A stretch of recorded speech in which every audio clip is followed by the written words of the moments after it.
So far, we have talked about maintaining 2-second, 3-second, 4-second, and greater following distances depending on the road and traffic conditions, weather, and the type of vehicle you're driving. Let's take a closer look at those following distances, what they mean, and some of the easy ways to determine what your following distance is. Simply put, a 2-second following distance means that you arrive at a spot on the road 2 seconds after the car in front of you. The easiest way to check your following distance is by looking at the dotted lines on the road. Count the time it takes for a line to get from the back bumper of the car in front of you to your front bumper.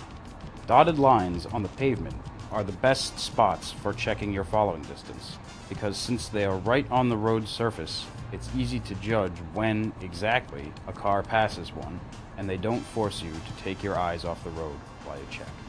Try counting it out while looking at these videos. The good thing about using a time, like 2, 3, 4, or more seconds to judge your following distance, is that it automatically adjusts for your speed. The faster you're going, the farther back you'll stay, without even having to think too much about it. When checking your following distance, make sure not to focus so much on the lines that you ignore the traffic and road conditions around you.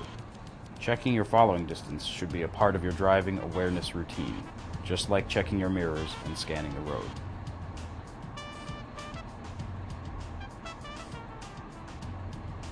One of the biggest aspects of defensive driving is planning ahead for dangerous situations. A good defensive driver knows that on the road anything can happen, and it can happen very fast. This is why escape routes are important. Knowing and maintaining your escape routes means watching the road and traffic around you, and knowing where you can safely and quickly go to escape if something goes wrong. Sometimes, keeping open escape routes is easy, for example, on a mostly empty highway like this. By scanning your mirrors and paying attention, you can see that in the event of an emergency, you can brake hard and/or change lanes quickly without causing an accident. Maintaining your escape routes means that when a car moves into your blind spot or cuts into the space in front of you, you have to adjust your speed in driving to reestablish your escape routes.